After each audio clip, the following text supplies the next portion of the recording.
Welcome back to Bonded by Bravo. There we go. I'm your host, Amy, joined with my co-host, Jenna. Hi, Aim. How are you? Good. We're just out here doing big things. I feel like we never officially made the announcement to all of our day one listeners of how we are now with Hurrdat Media. We're so excited to be here. Joined in the likes of some of our biggest Bravo Lebs. We got Vicky, who's also on Hurrdat Media. Yeah, the like OG the housewife. Yeah, we're so grateful. On the if we were to like look at all the housewives, I think she's the first housewife for sure, and right? arguably the most. I mean, she I think is like who brought iconic housewives lines like to the table. How about even yesterday or the other night when the last week's episode, she comes in and she's like talking, you want to see the pus on my wound? I'm like, what? No, thank you. But we'll get there. We will. So Jenna and I were we are so happy to be a part of Hurrdat. I think for our listeners, you might see some cool things happening. You can now watch our full episodes on YouTube. If you don't subscribe to the YouTube channel, go to Hurrdat Media and you'll be able to see Bonded by Bravo on. You'll get to see our faces. You'll notice that we started putting on more makeup to look more presentable for you guys. It's such a drag, honestly. Like I just wake up and I go right into makeup and then I have to take it off after. I love how you say go right into makeup. Like we're not there yet. Yeah. Jenna does her own makeup. Yeah. And by that, I mean like barely. It looks great. You look so tan. I've been outside a lot. I feel like I haven't talked to you in ages, but I'm sure it hasn't been that long. It's probably been like 5 days. Not actually, but like for real talk, yeah, probably about 5 days because I was camping and that means no service, which is truly one of the best parts about camping. Which is wild. You just don't even have access. Even if you want it to have service, you just can't. You're just too far removed. Look at the look on your face. Wait, can I tell you? There was a moment camping that I literally looked to my friend and I said, I can't wait to talk about this on the podcast because this is my dream and this is Amy's actual nightmare in real life. Worse. I was like, I can't even wrap my head. I was like really trying to like visualize you hiking up this hill and like we didn't really know where we were going and we're sweating. Oh, no. And it was like we were having the best time and then we had to like setting up our tent and then it started raining unbeknownst to us the first night. So I'm like, it's like midnight. I'm like, Kyle, you got to put that rain fly up. And it just kept raining. And we were like, we all checked the weather. I don't know what's happening here, but it was just so funny. Cause I was just like, this would be so funny if Amy was here. She'd be like, no, pack it up. I would have packed it up before we got to the rain, man. Yeah. There would have already been the packing up. And it's not like I'm like some like talk to us.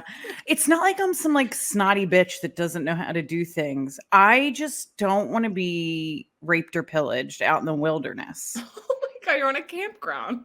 Yeah, but like you don't know who's out there. There's bears, there's animals. Someone could get you. We made friends with the aliens. Oh my God, I would love. Actually, no, don't say that. I think they don't hear me. They do. And the thing that scares me, I think, is someone from the city more so than anything is silence. And that's why I'm on Lexapro. I'm sorry. Yeah. We did make friends with the people next to us, exchanged numbers and everything. And then the other group. And that's so annoying. Like, no. No. Wow, we couldn't be more different. I love this for us. You exchanged numbers. Like, I'm good on friends. I don't need that. No. Oh my God, I love it. And then the other group, we like look over and I was like, I think they're picking up all the trash that we had intended on picking up. Cause like you should always leave the campground cleaner than when you found it, you know? And they were these guys, these like 4 boys like came to just clean up trash throughout the campground. I was like, oh my God, I love this. Do you think if we met today, we would be friends with each other? Like, I don't know. I think so. I do. It's like to think so. I'd like to think that we have one thing in common. Oh my God, that's so funny. Well, speaking of people we ran into. Yeah, you had a little bit of a different time this weekend. I left you this like violent voice note. I actually don't know what time of day it was. I'm pretty sure it was like 1:30 in the morning. Me either. 12:30. Okay. So Amy's celebrity sightings. Amy had the biggest celebrity sighting I think she's ever had. It's kind of embarrassing. Okay, so I'm going to paint the picture. Please. Bachelorette party in SoHo on Saturday. It was like a full awesome day of like super fun also, thing. Real quick, can I just shout out a local bachelorette party? Let's do more of these. Oh. Let's do more of these. Local bachelorette. Let's keep it that way. My friend murdered this bachelorette party. Like she killed the game. Like cocktails in the afternoon. So the bride is a Harry Potter fan. She did Harry Potter like quiz game, but she's from Ireland, and so she put in like little fun facts of like this Harry Potter thing, but where's the groom from in Ireland? And so it was like really, really fun. We did that, and then like we were at the Soho Grand Hotel for a drink, went to this dinner. The dinner was only $65 a person, but did it family style. The food was so good. Little Ways in Soho, it was so good. Then we went to Cafe Wa on McDougal Street. I'm saying these places in case anybody wants to take them for their own, because Cafe Wa, I've never been there because you can tell it's more of like we say bridge and tunnel, like people, if they're coming in to visit, it's like on the same street as the Comedy Cellar and those things. So, you're getting like Jersey, Long Island folks there. They start you up with a comedian, and then they have a live cover band just do the hits like Bruce Springsteen, and you're all in a booth. And we were acting like complete banshees. Our server her name was Fernanda. Shout out Fernanda from Cafe Wash. She was amazing. She let us stand on the table or stand on the booth, even though we weren't allowed. Okay. And then so we all got separated. A few of us went for pizza after. And then I was trying to get back to the group. And I got in a cab, and the cab dropped me off a block before I was supposed to go. And I'm like, mother hell shit. Now I have to walk, and you're in heels, and it's like 7 hours later. So you're a little drunk. And I'm walking, and sometimes they put these like plastic dividers out if there's construction, and you have to like walk single file through the plastic dividers as they're in the street. And people are walking towards me, and I'm texting my friend and like, where are you? Where am I? What are we doing? I can't find you. And we're walking single file through the street, and I look up, and I'm like, oh, that person looks familiar. And then I look behind that person, and I notice their husband, and I'm like, oh my God, that's Melissa McCarthy. Oh my God, that's Melissa McCarthy. Because I recognized her husband too, like the two of them together. And I said, oh my God, I love you. Oh my and God. She said, I know. Oh my gosh. I know. Melissa, if you're listening, she lost her cool. Don't judge her. And she said, oh, thank you. And what I would have loved to have, like, in that moment, I stopped after I said it and like was like, oh, the things I would have loved to have said to Melissa McCarthy. Melissa McCarthy, thank you for all you've done for women in comedy. Thank you for all you've done for women that aren't a size zero. Thank you for everything you've done for female comedians. Like the list goes on of things I would have said to Melissa McCarthy that were not, oh my God, I love you. Well, maybe we should clip this and let it go viral. Yeah. Hashtag the shit out of it. Yeah, please. Where are we? Okay. That would have been a lot to ask of your own brain to come up with all of that in the moment after getting out of the cab a block early in heels after some drinks. Like that's a big ask for yourself. I just like, I've seen many famous people in New York, and I've like walked by many famous people and never said a thing. But this one, I just felt like I couldn't. But I wish I said, you're like, I just wish I said something better. I had like standing in the shower thinking about like the shower thoughts. You're like, I should have said this. Like the amount of things I've thought that I could have said to her afterwards and how I would have replayed it. But she said, oh, thank you. And then I just kept on walking. And that was that. That's great. And the funniest thing is I saw on her Instagram that she was in town to see Oh Mary, which is this big Broadway show right now with Cole Can I tell you that I that's literally everywhere. Can I tell you? I'm telling you, we're living in the Matrix or the simulation. I keep talking about it.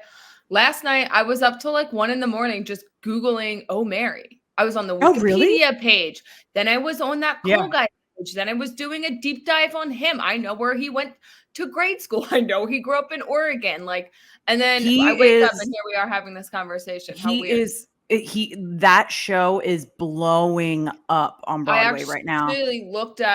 I wanted to see it so bad that I started to look at like flights to New York just to see if I could swing it, but I'm not paying $1,000 to come there and back. To go there and back.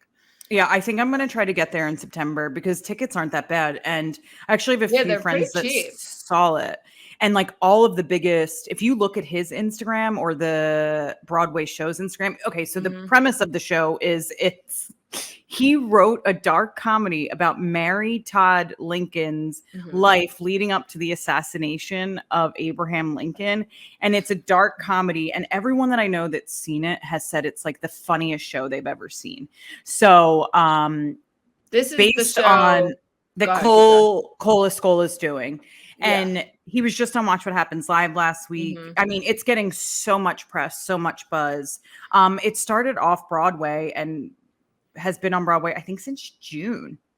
This is the one that there was like a bunch of headlines about Zoe Kravitz went back and took Shannon Tatum. And he was saying on Watch What Happens Live, like that was, he's always happy to see the celebrities. He was like, that's the one that sort of took me by surprise. Like she came and then she came back, I think the next night with Shannon Tatum. This goes to show, like, for anyone out there, I'm having a moment. I think Melissa McCarthy was my sign. But like you have to create your own stuff. Like if you're creative, like creating your own stuff, like he wrote this on his own. He's been an actor, a working actor for years and years. And this is the thing that's gotten him, noticed. So it's really exciting. I mean, I would be shocked if it wasn't nominated for a bunch of Tonys when that rolls around. So I wish it was going to be there longer. Or you never know about it. Yeah, that's true. These things get extended all the time. Well, also, Melissa McCarthy, to bring it full circle here at Bonded by Bravo, Melissa McCarthy went to go see Ariana. Our girl Ariana. Yeah. So maybe she listens to Bravo podcasts and maybe she listens to us and maybe she recognized me and that's why I'm reaching. Well, I love that. She saw Ariana. Yeah. In Chicago because Ariana's back running the month of August. That girl, like, is she sleeping? I don't know. I was thinking when I saw that photo, I started to really think like, what is next for her? Like, is she gonna really be catapulted completely out of the Bravo universe? It feels like we're maybe headed that direction for sure. I don't want to see her on Vanderpump. No, I don't. I think she just hosted Love Island and she's going to go have a conversation with Lala about Tom Sandoval. Like, no, thank you. She feels so above it. Apparently they're going to start filming in fall. I wonder what that looks like. Boring. Okay, great. I want to talk about the Olympics. I know you do. Did me talking about it hype you up at all? You're so annoying. I don't know why I can't get into it. I feel so un-American. I don't know. I think it's just like, it's a little overwhelming. There's so much on it. Like when I go into the Peacock app, the options feel endless a little bit. Yeah. And then I'm just like, forget it. Like I do go to it and then I'm just like, no.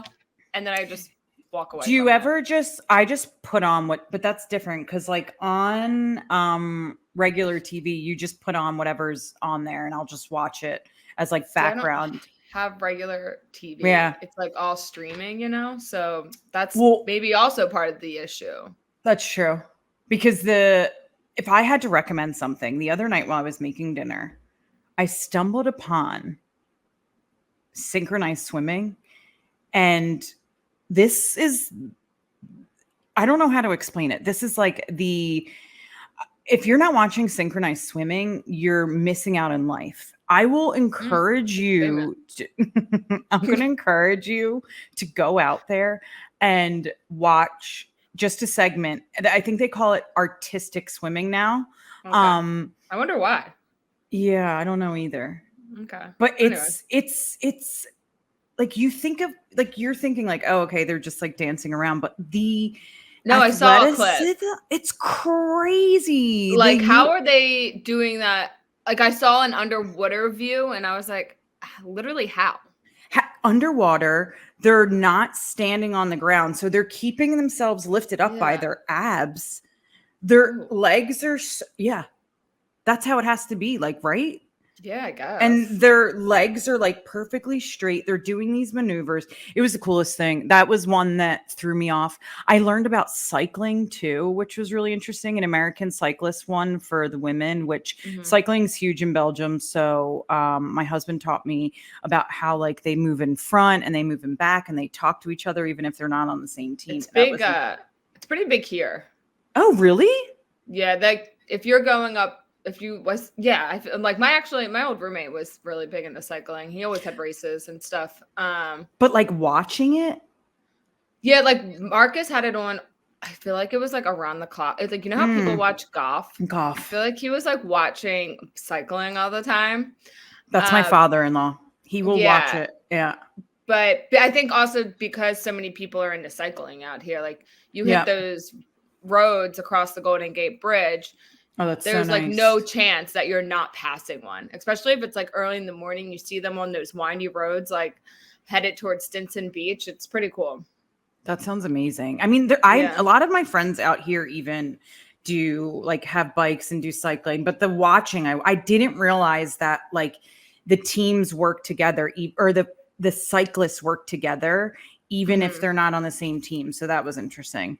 Obviously, the biggest stories that are coming out are the women's gymnastics teams. The women's, I know, I was shocked, but that was because it made it into pop culture news. Yeah. Simone Biles murdered the Olympics as she should. She is incredible. She is a one-of-a-kind athlete.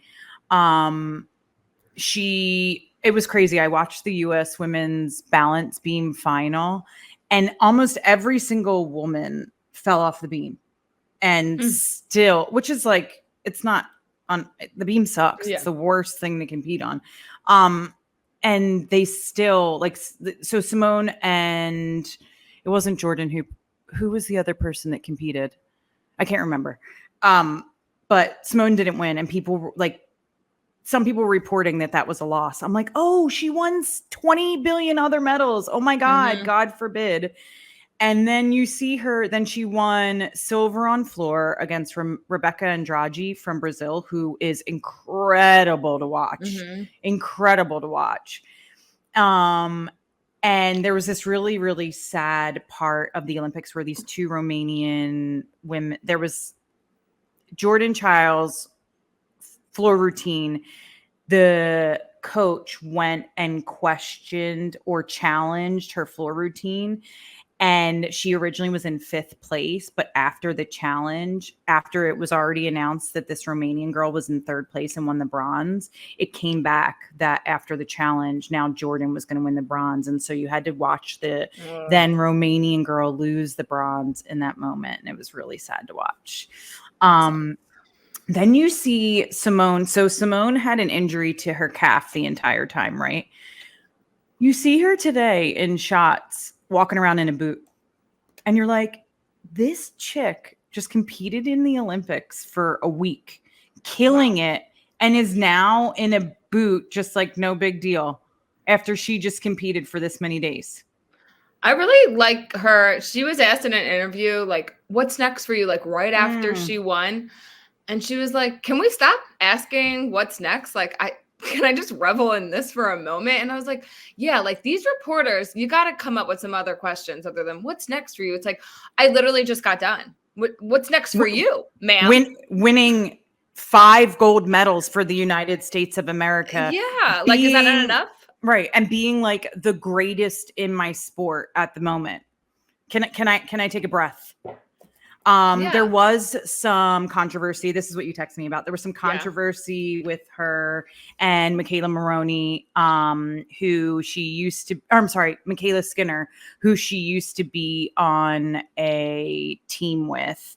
Michaela Skinner came out and basically in an interview a few months ago said that the level of athletes that are competing in gymnastics right now aren't the same level of athletes that they used to be. Which I would actually think that it would have gotten harder over the years because it always does. It always, in everything, it gets tougher, you know? Yeah. And she was saying because Russian athletes are competing and they're usually like their biggest competitors. And what's this girl's deal? Like, why the shade? It's also like it was in a bigger interview, but I just don't understand, especially as a retired athlete, that you wouldn't just hype up your sport. Yeah.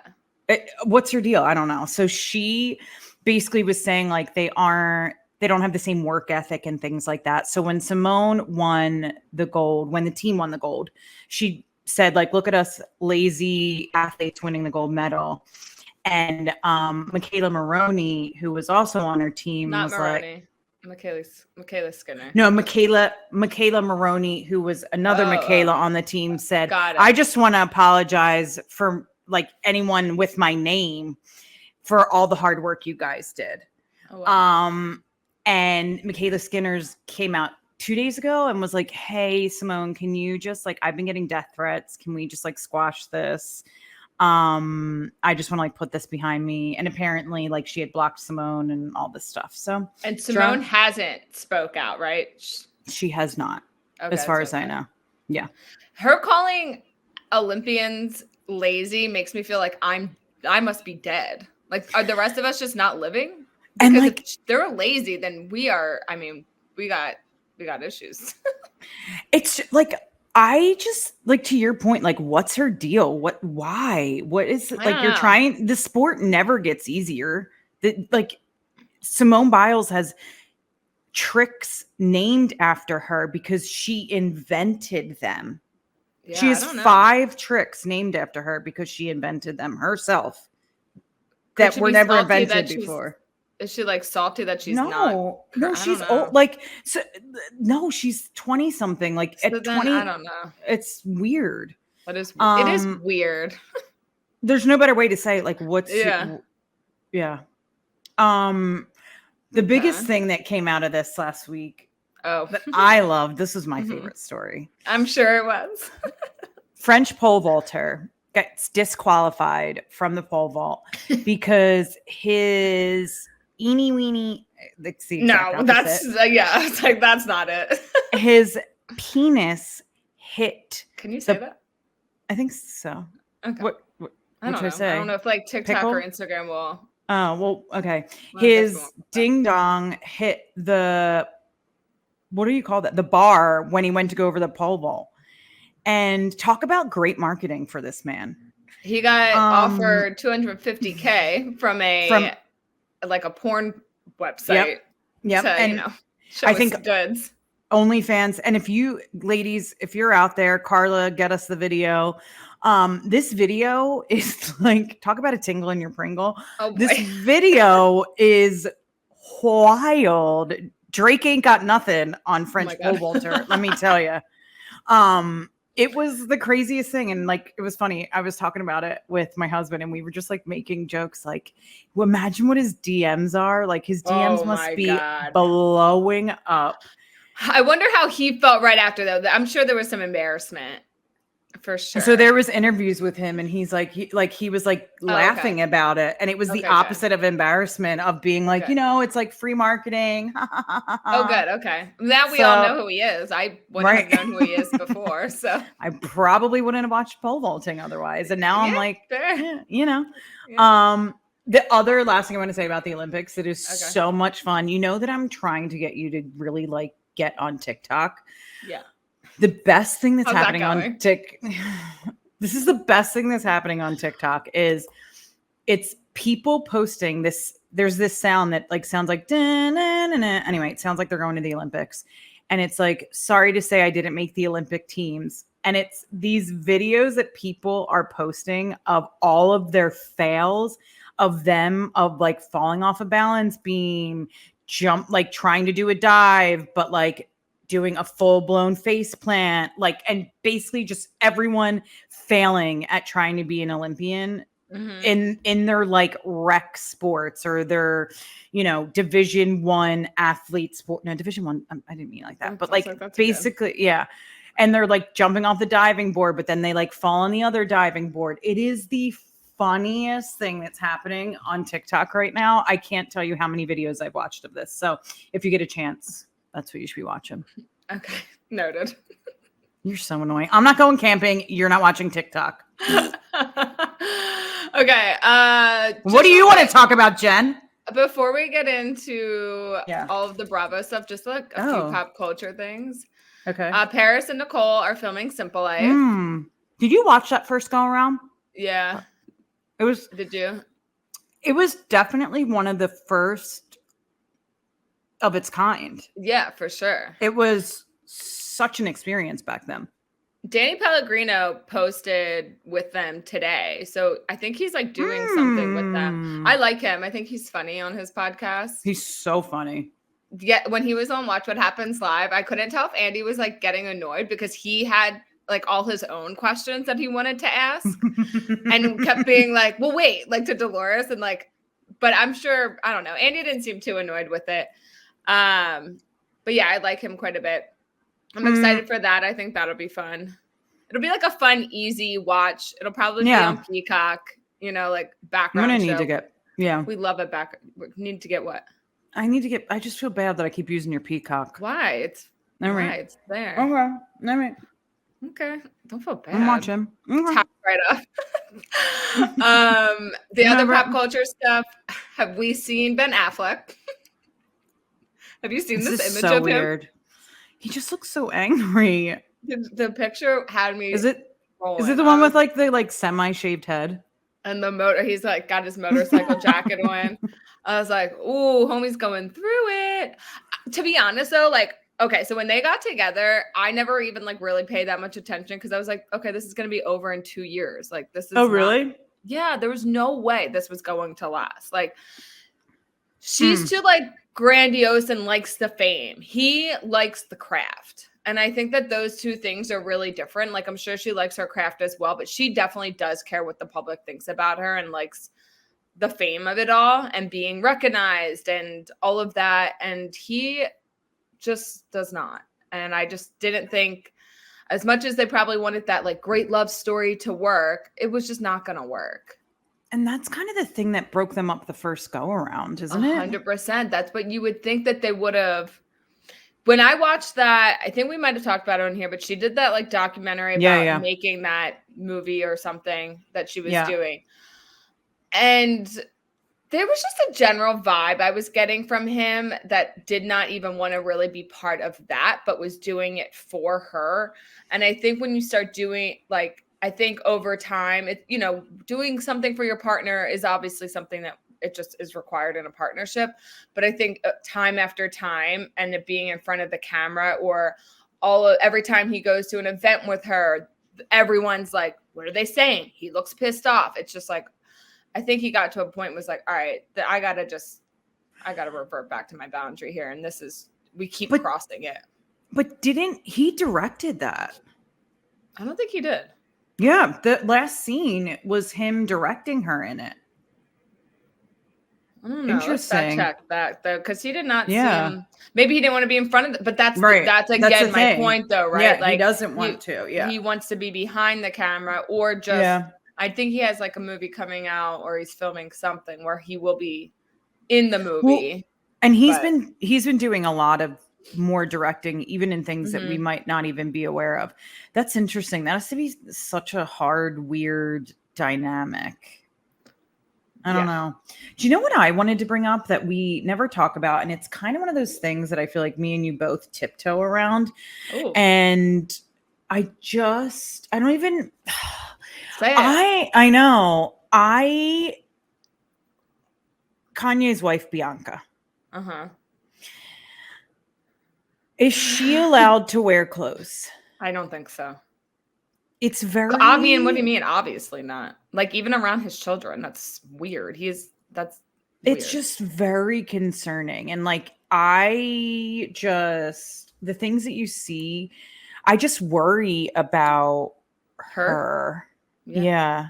And it's so weird because it's something that me and you have never talked about on here. And I know why. And I think it's more so we both have so much concern for this woman and the mental health of Kanye that we avoid it. But it's watching. Also, it's not just his mental health, but he's so problematic that like giving him any airtime is just no. Yeah.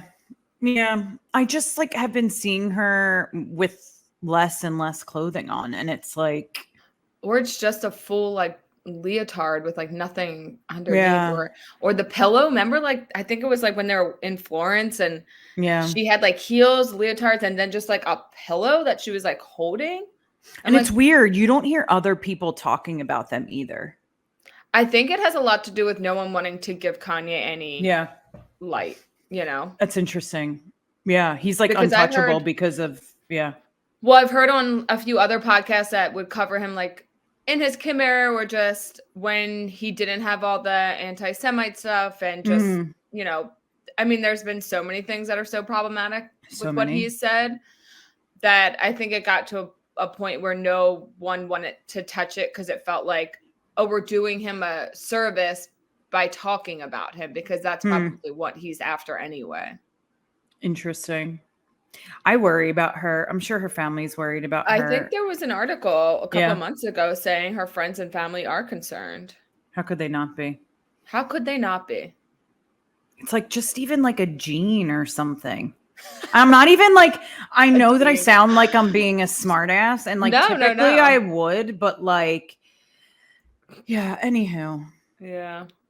Well, okay, let's move on. What else do we got? Yeah. So just want to touch on, I can't remember, did the BFFs podcast, did we already discuss the BFFs podcast with Dave Portnoy? No, we didn't. I think it came out right after. Yeah, and it was a time. He was savage. Like, I think he had even texted me and was like, I don't normally like him, but he's like really hitting the mark. And Aaron and Kayla both getting, you could tell, like, I was actually impressed that Kayla didn't get more sort of flustered by the situation, but Aaron did. Aaron sure did. And he's on social media, I think. Yeah, I saw that. Dave Portnoy, again, typically not my guy. I love what he's doing with Famous Miss Peaches. If you don't follow that account and you're a dog person, I think everyone does. Famous Miss Peaches is the dog. Dave Portnoy, like, you know, he reminds me of every guy we grew up with in the neighborhood. Like, we know Dave Portnoy, like I know him through and through, like the type of guy he is. I get it, whatever. He is who he is. And he went into that podcast like he didn't know shit about the show. And you're like, okay, Dave, like do your research. But then like, you're like, he didn't need to do his research about the show to know. He's like, I know the type of guy Aaron is. I wouldn't trust him if I were you, Kaylor. He was calling Kaylor Kayla the whole time also, which was like, okay. But he basically was just saying like, Kayla, I know the guy he is. Oh, he doesn't want to be famous, but he's moving to LA. Don't you live in Pennsylvania? Why isn't he moving to like New York? If he doesn't want to get famous. Right. And he just was calling him on all of his bullshit. He's like, he made out with all these girls and now you're thinking he's going to come to you. Like the things he said, what else? Like, I'm trying to think of some of the other stuff that he said. He just was really kind of tearing into him and was just like, you better run, girl. He said those exact words. Like, I would not wait for this man. Yeah. And then I thought it was interesting that Brianna Chicken Fry was like, I disagree. I saw them on the show and I think that he really loves her and blah, blah, blah.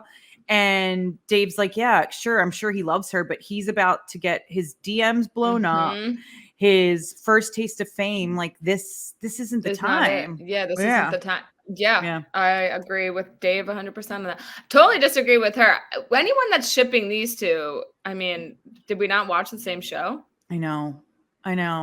I just, and also it's like, if we're older, if like women who are a little bit older than Kayla, which most of us probably are because she's so young, it's like, why would we certainly should not want to ship them because we've all done that dance before, and it's such a dance. It's like it's such a dance. It's such a drag. You're just watching her get set up for the 23 to 26 year old relationships where it's just complete that chaos, not trusting thing. Yeah, the like you're not waiting for the text to come back. Oh, we didn't text me back. Checking the phone, doing the what a thing. Drag. What a drag. And she's about to be set up for that. Oh, sorry, Taylor. I like think about some of the Were you a phone checker? I can't imagine you being the one from where we worked at. I kind of chased him first, and like he was like not showing a ton of interest. But when I say if he texted me at 4 a.m, I was like, oh my God, totally available. No, I meant, did you ever, this is the thing that I feel like, were you ever looking at boyfriends' phones? No. Never? No. Ever once? Maybe my high school boyfriend, but for fucking good reason. Like, it didn't come out of nowhere. I wasn't just like, one day, let me check. It was like being cheated on multiple times that I was like, let me take a look. Oh my God, that's so funny. Because I never got you as a phone checker. Yeah, like someone who looked at phones.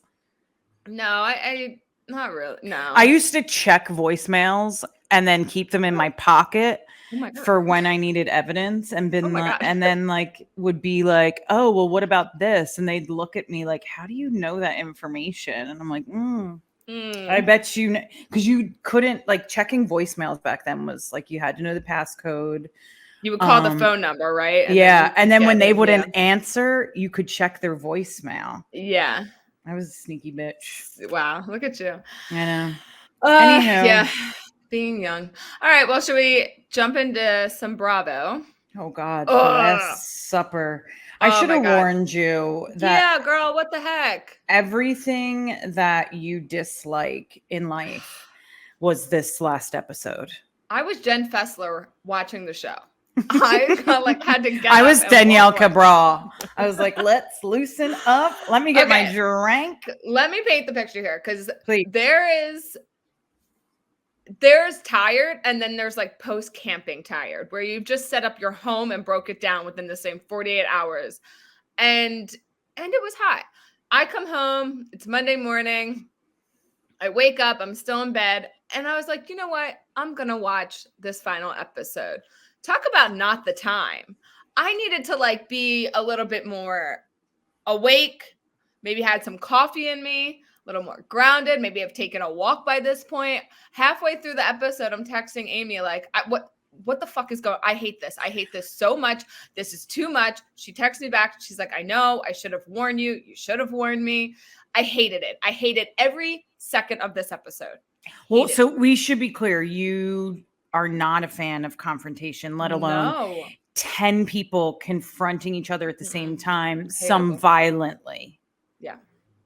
And see, I loved this. I will say the only thing that I was shocked that I kind of was like, I kind of agree with.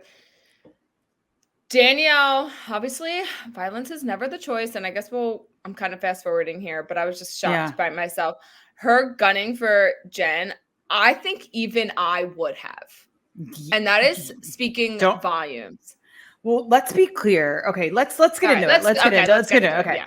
So the episode, like they're setting us up the whole time for the sit down, and it's like a la Mob Wives. Did you ever watch Mob Wives back in the day? If you haven't, here and there. Okay, because talk about confrontation. They had bouncers on that show that were on standby, like men that would like ginormous men that would have to be like running at the second because these women would go after. And so they're setting this up like it's going to be a Mob Wives-esque Last Supper. Everyone's got their outfits getting ready and they're doing scenes. And like there's this scene with Marge and Joe where they're talking about what it's going to be. And Marge is like, well, Jackie Giudice, what's her Goldschneider. That was my favorite line, Jackie Giudice Goldschneider, because you don't realize what that means until the end. And you're like, this is perfect. What? I have a question.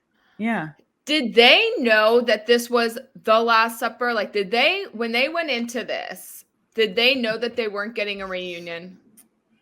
I don't think so. I definitely don't think they didn't know that they were getting a reunion. I don't know if they thought that this was the last time that they'd all be together on this show. Right. I don't think they knew that either.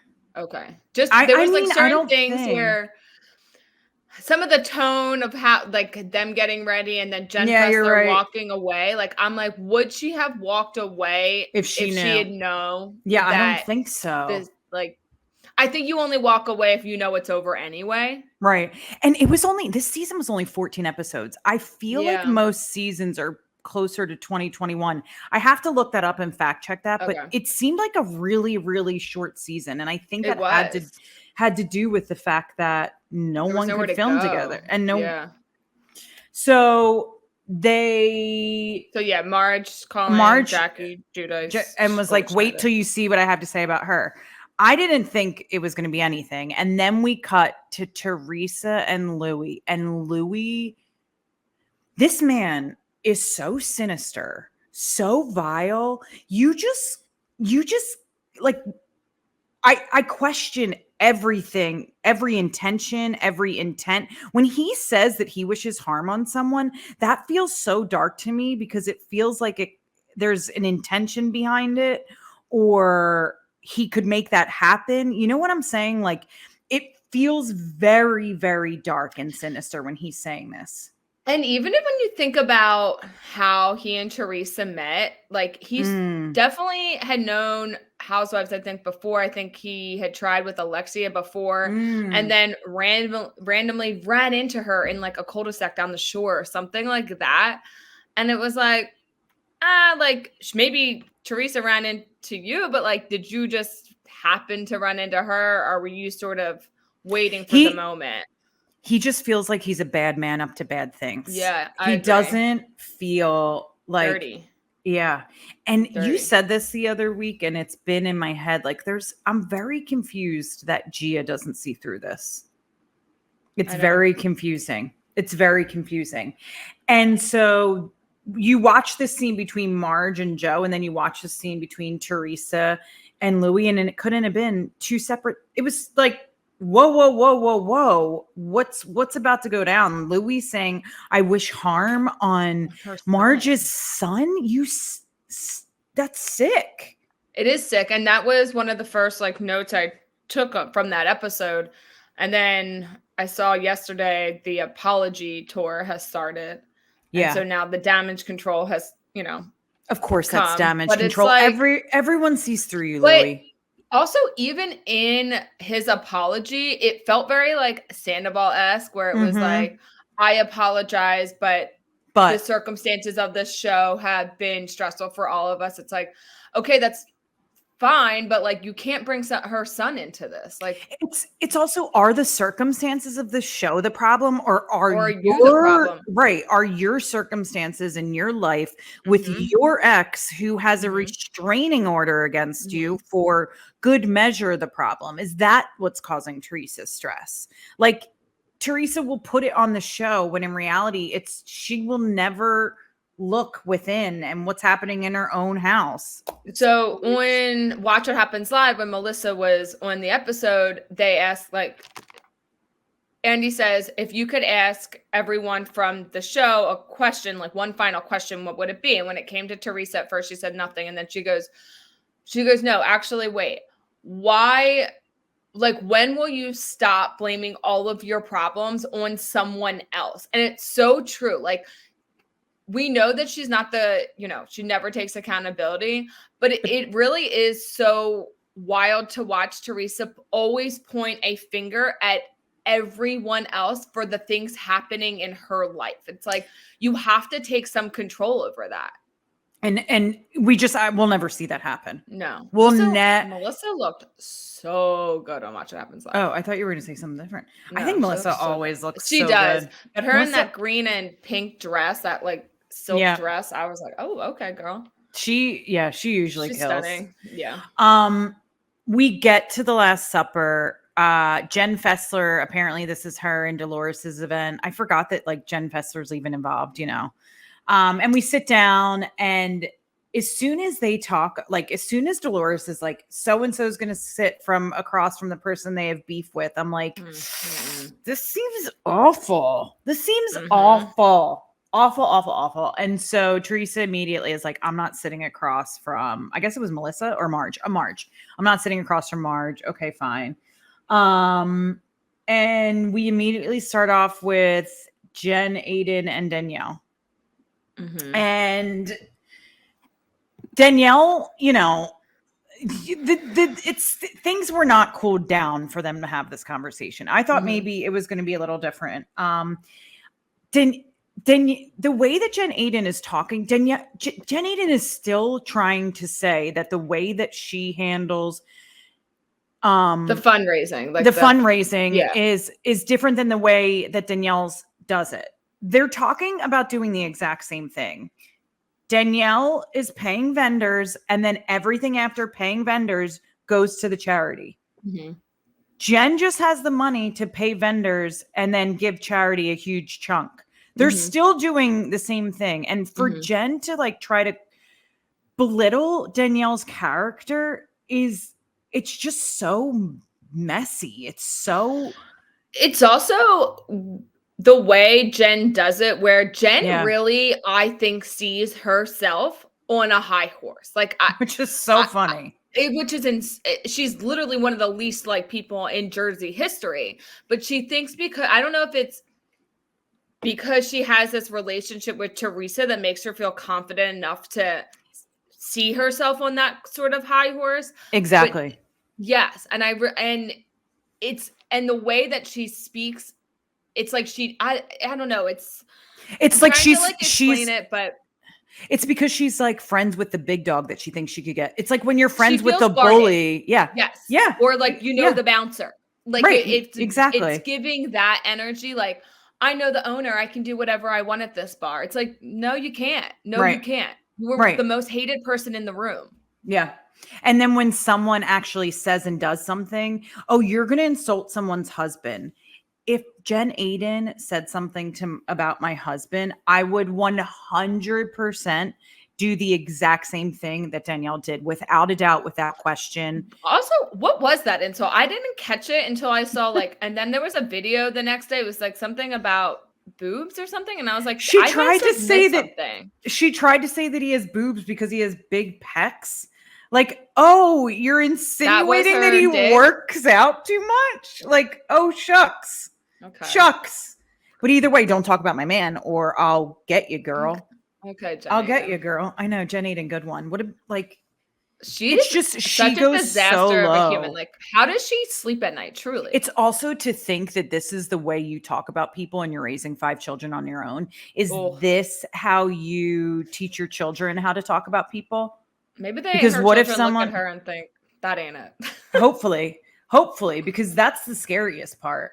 And then Jen also knew that if Danielle did anything to her, a bouncer would come running in. 100%. And that's exactly what happened. See, okay, so that's the other thing about Jen is like, she intentionally really pokes the bear in a way that she wants to see her get riled up so that she can be like, I'm not the problem. I'm not the problem. Did you see her? She's crazy. She's trash. It's like, you brought this, you did this. Jen Aiden, she thinks she's good reality TV because she gives them what she wants. She's another person that's there for the producers. She's not there to make friends.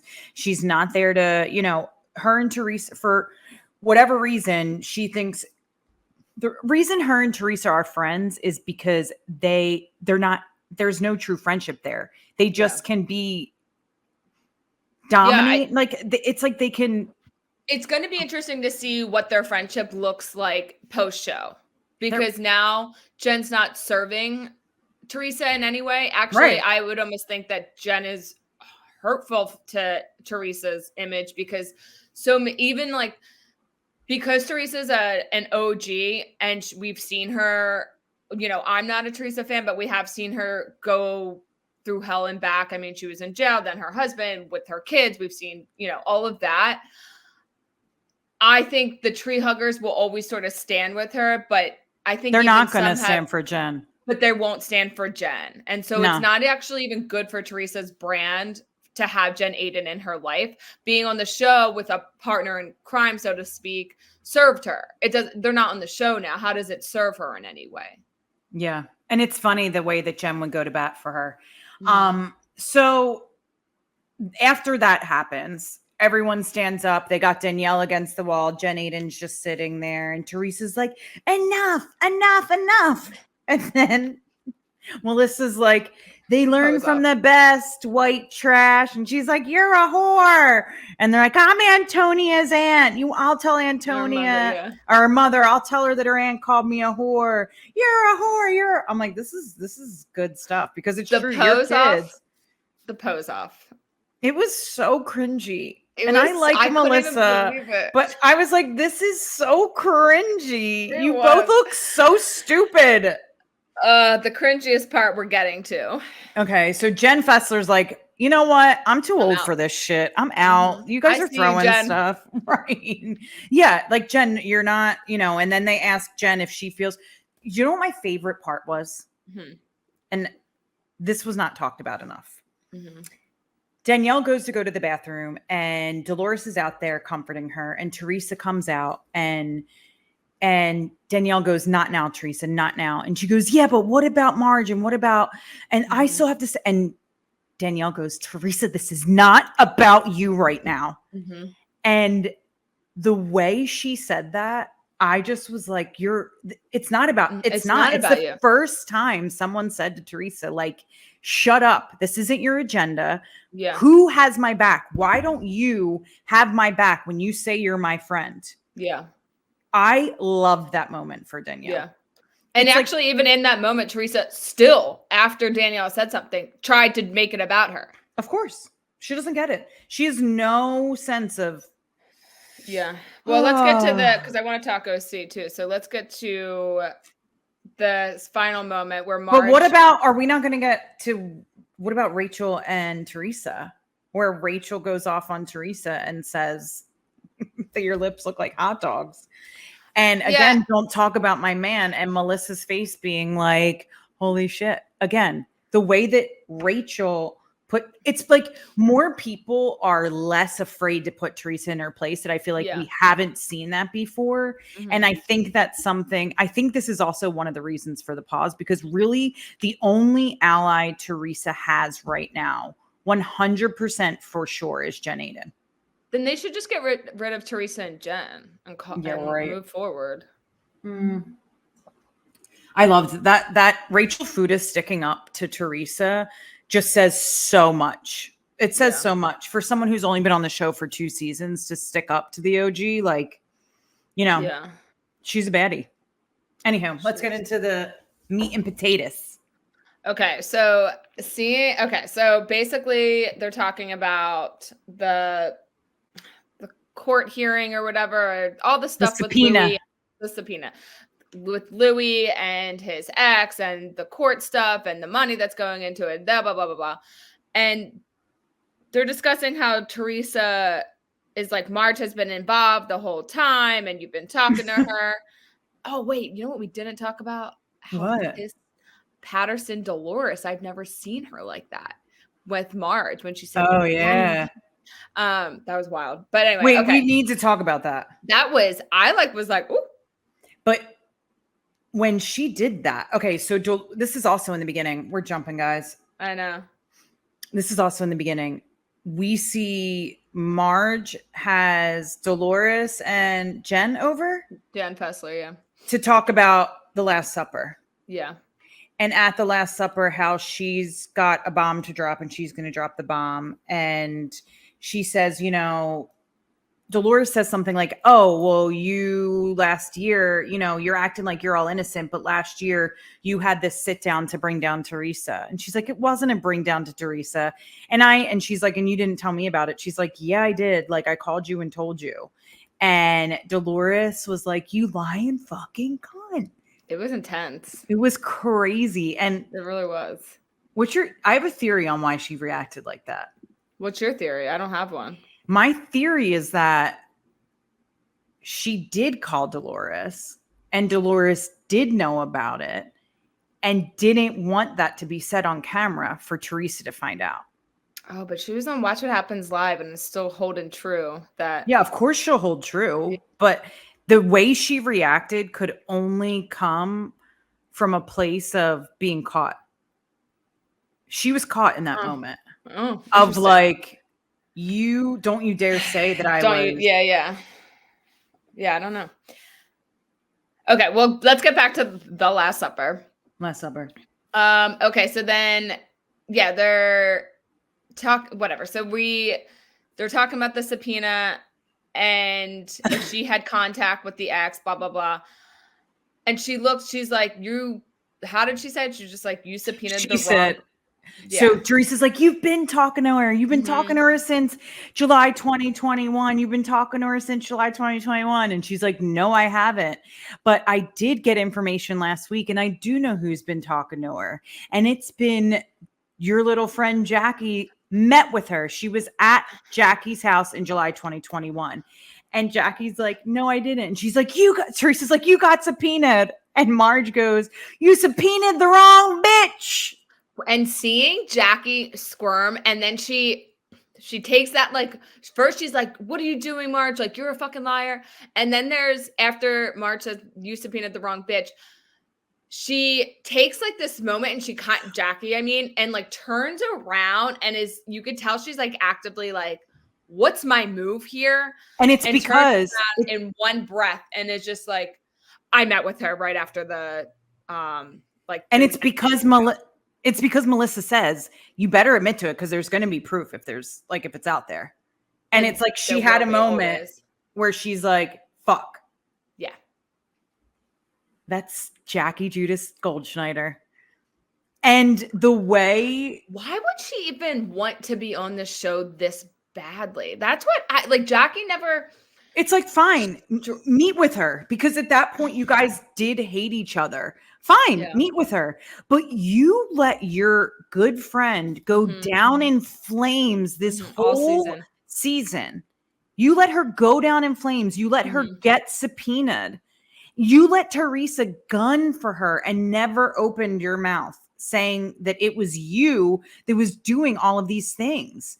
Like, this is where the show has a lot. Like, this was like the Monica moment of Salt Lake City, where you're like, this has gotten way too dark for reality TV. Yeah. It's way too dark. And the thing that blew all of us away is how Teresa's like, oh, I'm not mad at you. What the heck was that about? Like, I know what it was about. It's pride, right? It's just straight up pride. She doesn't want to admit that she's wrong. She doesn't want to say she was going after the wrong person. She had this James Leonard guy on an entire episode with people coming over to sort of, throw Marge under the bus and, make sure that everyone knew she was telling the truth. And here all along, it was the wrong person. This scene will go down as one of the most iconic scenes in Housewives history, especially sure. Given that it's the last of this era or this version of Jersey. Yeah. Teresa not being able to back down and say that she was wrong is, I don't think anyone in that restaurant thought that Teresa would change her mind. Dolores said it, like, it's going to take Teresa some time to like sit with this and Jen said it too, I think. Yeah. She's like, she could, this is going to fester probably, and then she'll react. Yeah. But we won't get to see that reaction. And I'm good with that. I actually want to thank Bravo from the bottom of my heart for pausing this show. It has been so toxic, such a disaster. We've gotten nowhere with Teresa. It's just, there's been no real evolution, I feel like, for Teresa. And I think that that's what I find so frustrating. And I feel like people are with us in that. I think so, for sure. You can tell by the memes and just sort of like the chatter online that we're all pretty much like done with, other than like, the tree huggers, who I don't even know that there's a ton of them. I just think they're loud. Yeah. But it was weird. Remember I told you, and I think I've said this like multiple times, but the time that I went to that baseball game in Coney Island, there was a line of people waiting up for her, like a line of people waiting up for her more than anyone else. And she stood with every single fan and took a picture and made it like she knows how to play the game. So, you know, she knows that she needs to make her money. Like sometimes as unintelligent as she acts on TV, she knows intelligence in other ways. There was a scene that they showed in the preview that we never saw, and that was I don't know if you're talking about the same scene I'm talking about, but it was this scene of her and Louis with a camera out by their pool, and she's confronting him about something. We saw that. We did. I think it was like in the first or second episode. The one that I didn't see was when Joe Benigno was on the phone with someone and saying like Louis draining her money. Oh, interesting. Yeah, I don't know. Well, we won't have answers, so it doesn't really matter. You know but what? But let's talk about the iconic thing that that scene. I'm like Jackie, so over Jersey. I'm like, let's keep it moving. We can keep moving, but we just have to talk about how stupid Jackie must feel of the scene that is making its round all over every Bravo social media site of her having to walk back so that she doesn't have to turn that corner. How embarrassing for you, Jackie. The whole season was embarrassing for her. Yeah, I mean, it's true. That's the least embarrassing thing out of all of it. That's the least embarrassing thing. What I find is gal. That it's so embarrassing that she even wanted to be a part of this. Right. For your book to sell? And like so much so that she was willing to throw friends under the bus and go to the side that she disliked for so long. It's really Teresa started a rumor that her husband was cheating on her. Yeah. And you're trying to be friends with her. What? Yeah. It's wild. Let's move on. Okay. We'll see what happens. There's been a lot of rumors out there about what's to come for Jersey. We're going to see what happens. And in the meantime, we got the OC. And you know what? The OC is so damn good. When you're watching it's so less stressful. And it's just good. Like there's different storylines. We have, you know, there's like the Heather stuff with Katie, like paparazzi gate, that's what I decided I'm calling it. Oh, okay. We have, you know, Vicky and Shannon talking about the Tres Amigos fallout. We have Jen's conversation with Ryan. Like there's all these, and then we have Gina with Travis. Like there's all these different, it feels like everyone sort of has a storyline. So we're not grabbing onto one big one to carry us through the whole thing, which I really like. What are your thoughts on the Heather paparazzi gate? I mean, come on. Like I've said it before. I like Heather for sure. And I like her and Terry. And I was thinking about like how I came to really like her. And I've listened to her on a few podcasts. She was on Comments by Celebs right after Terry had his stroke. I think it was like pretty shortly after. And I don't know. I just liked her in that interview. And I think that that's probably played a role in like how I feel about her. But there's not a chance that I don't think of course. And what I'm so annoyed about is like, just admit it. Like, if you think about the most famous family in the world, this is how they got there. Right. Everybody. It's like this is how they had a relationship with the paparazzi. They would call them. They had it started as a working relationship, and it took off from there. So it's like, as Heather's trying to build her career, she said she's in the Groundlings right now. And she's taking classes at the Groundlings. And so it's like, you know, like, do what you got to do to stay relevant, I say, can't she just buy an acting career, it seems? Oh God. Okay. I mean, those pictures, no one, like you said, no one believes that it didn't happen. No. It's funny that Katie's calling her out because Tamra's confessional, as much as Tamra is a pain in the ass, that confessional of her like giggling, like, R.I.P. Katie. See you later. You're dead meat. Heather's coming for you. That was something I was a little confused about when everyone was like, even like Sutton was like, oh, I wouldn't go up against Heather. And I'm like, really? Like Heather doesn't seem that. Oh, she does it all to me. What? Heather does all this stuff like on the low. Like she'll cut you out of her parties, of her circle. Like she is a So Sneaky it's like snake. social suicide. That is the perfect word for it. Got Heather it. will that's exactly it. Exactly what she's doing to Katie now. Yeah. Like on the low, like, oh, I didn't realize I tagged you in a photo. Oh, let me follow you. This little like innocent stuff. She'll do the same thing, but be like, oh, I forgot your invitation. Social suicide. That's the perfect way. Yeah. Anywho, this was like a light episode. Other than this, I liked stuff. it. I really enjoyed it. Okay. Ladies dancing on the bar. Oh, drinks. Because I'm reading this and I'm like, Emily, I want to go out drinking with Emily. Like if that was a Bravo experience I could pay money for, I would do that. That's what I was thinking. I was like, imagine being those people at the bar. First, like I was trying to gauge the faces on the bartenders because honestly, I don't care how famous you are. Like that's not my mess. That's so annoying. And it's like, now I gotta fucking clean that up.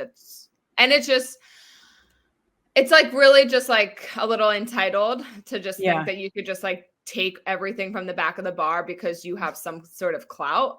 I was a little frustrated by that, but watching everyone else's in the room's faces when they're on the bar, like it just was cracking me up. I was like, oh my God, these ladies. I would like that should be an experience. Espresso martinis with Emily. I will bid on it.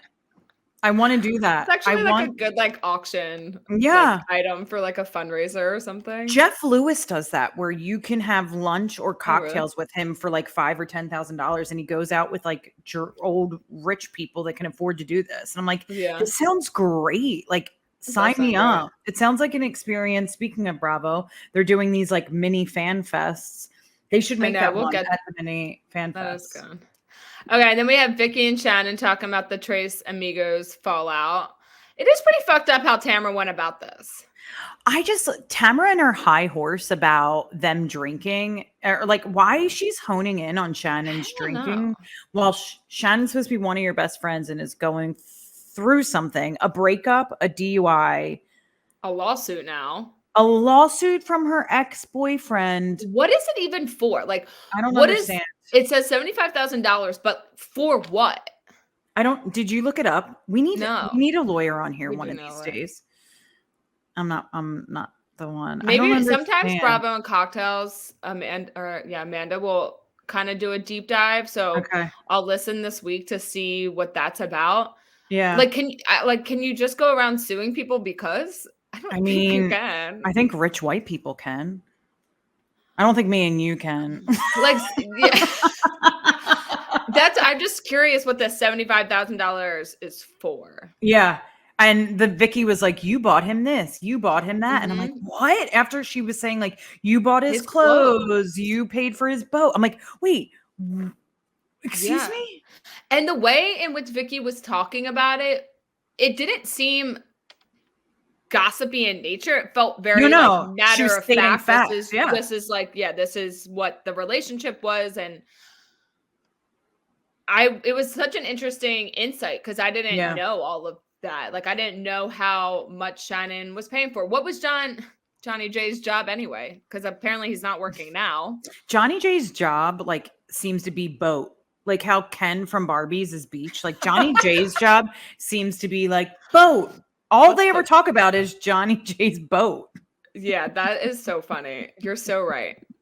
What is his job? I don't know. I don't know. I mean, I think Vicky even said he wasn't working.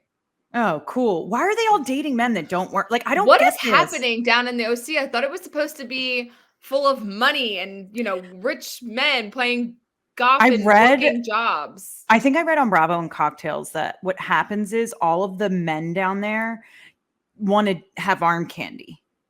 And so they money taken. So they date all these like super young women. And so women of like, they won't date women that are actually their age because why would they do such a thing? Got it. Why can you imagine? Tragic. So tragic. Oh God. And like, I want to say again, I cannot believe I'm talking so much how much I love Shannon, but Shannon looks great. Yeah, she does. Every scene, she looks great. I hate saying Johnny J, and him and Alexis need to go make out in some corner with freaking Courtney and Travis. Cause yeah, they're gross. I wanted to talk about Jen's conversation with Ryan and then also the girls' reaction to her being in Vegas. Okay. Okay. So what's the look on your face right now? Go ahead. No, go ahead. Okay.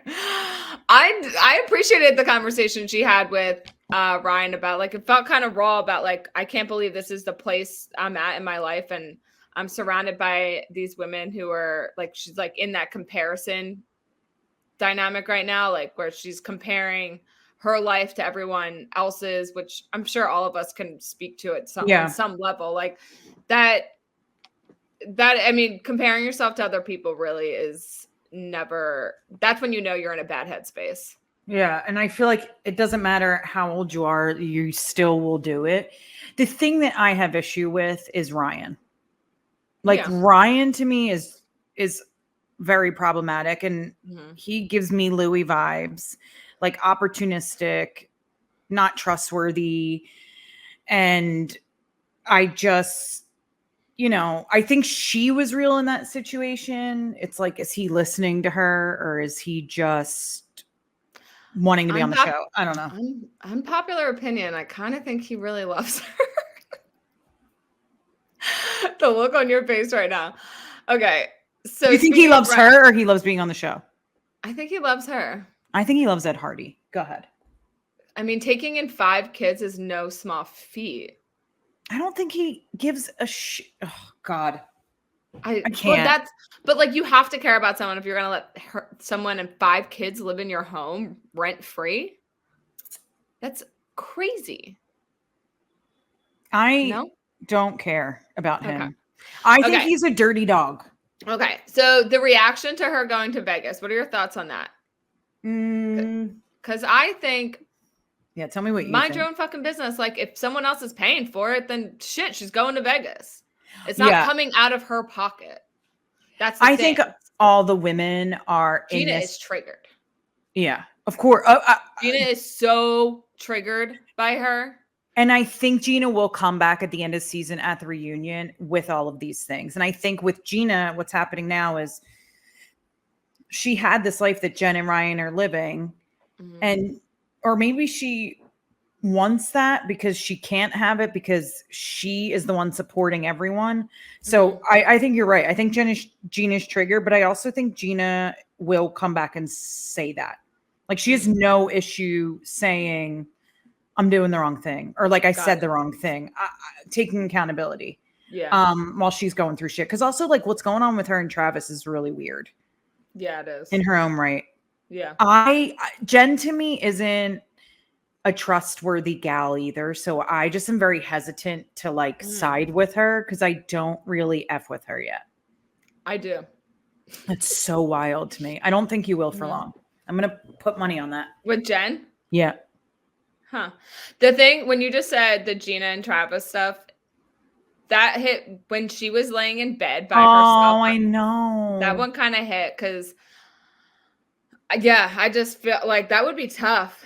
That would be really sad to have someone in your bed every night. And then all of a sudden it's like this, like that would I feel like that's where the adjusting would really come in. Like, okay, this is going to be how it is from now on. I'm going to be sleeping in this bed by myself at night.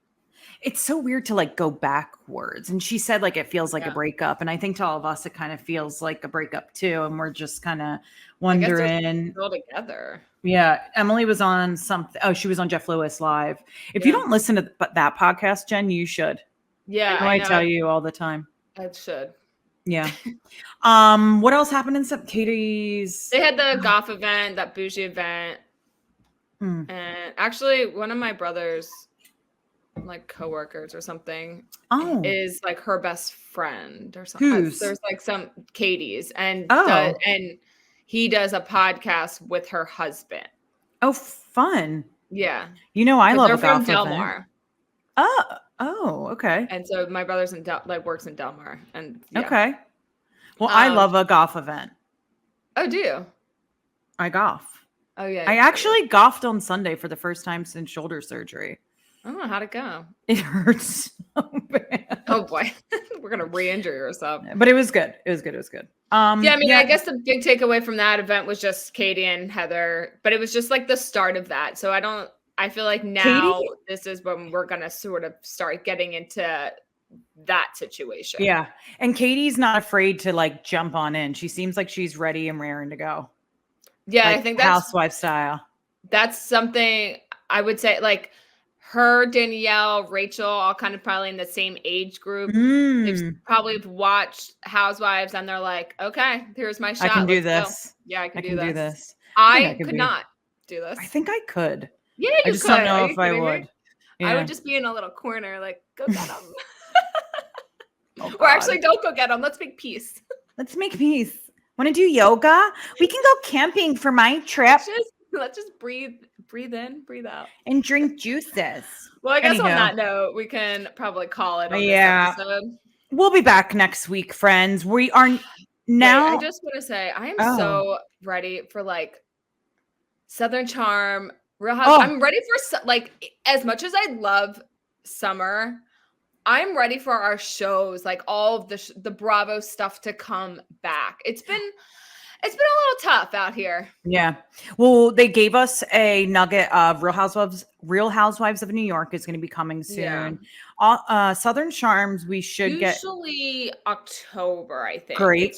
I think it's like usually the second week in October. And then after that, we usually get Summer House in the New Year. So we'll be good. We'll figure out when Vanderpump's coming. But we have things coming down the pike. We started dropping episodes on Thursdays now. So listen every Thursday for our new episodes. If you don't already, like and listen on Spotify and Apple at Bonded by Bravo Pod. Leave us a review. Follow us on Instagram and TikTok at Bonded by Bravo Pod. And we'll be back next Thursday with an all new episode. See you then, friends.